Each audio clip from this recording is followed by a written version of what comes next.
citizens of the world. This is a message for Bill Gates, from Anonymous. In the midst of a historical pandemic, much of the world is looking to you for solutions, and it seems that this is no mistake, because you have positioned yourself as the Nostradamus of disease. You have done an incredible job at rebuilding your image, from a ruthless and cutthroat corporate CEO to a benevolent philanthropist and savior of the world. This is nothing new, this is a classic move from the robber baron's playbook.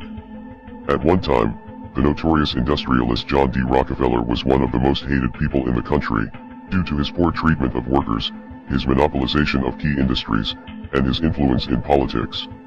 After a massacre of striking miners in 1914, which came to be known as the Ludlow Massacre, Rockefeller's reputation was at its worst, so he decided to hire a team of propagandists to restore his public image. Leading that team was public relations pioneer Ivy Lee. Lee was an early influence of Edward Bernays, who would later write the infamous book Propaganda, a textbook of mind control for tyrants and aristocrats. Bernays is the nephew of Sigmund Freud, and often called the father of propaganda, in which case Ivy Lee is the grandfather. Lee suggested that the families make high-profile donations to various charities and have photographs taken of them handing out money to the commoners to make the public think that they were good-hearted and generous people. Over time, the plan worked, and has been replicated by many other aristocrats who wanted to win favor in the court of public opinion.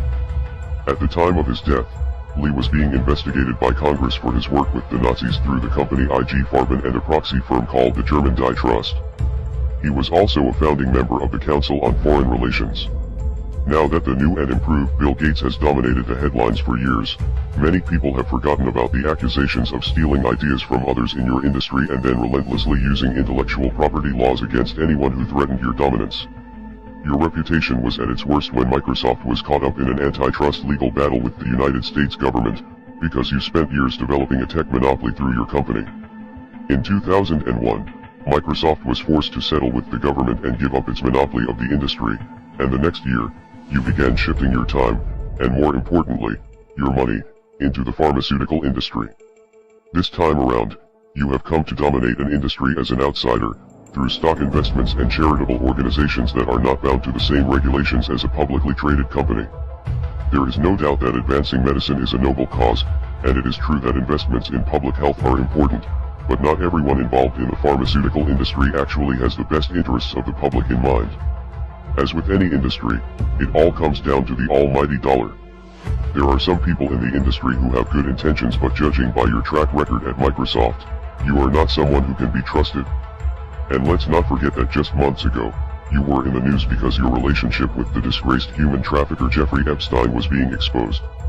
Now, as frightened people around the world are demanding solutions and looking to people like you for answers, you have advocated for some extremely draconian measures, including a surveillance system to track down anyone who might be infected.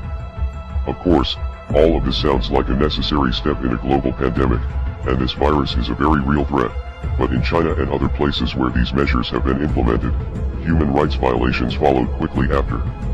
It is also very strange that for many years, your companies and foundations have been heavily involved in a project called ID 2020, something that seems very similar to the systems you have proposed in recent interviews. You may own the corporate media, but we still have the internet, and you will be exposed. We are anonymous. We are legion. We do not forgive. We do not forget. Expect us.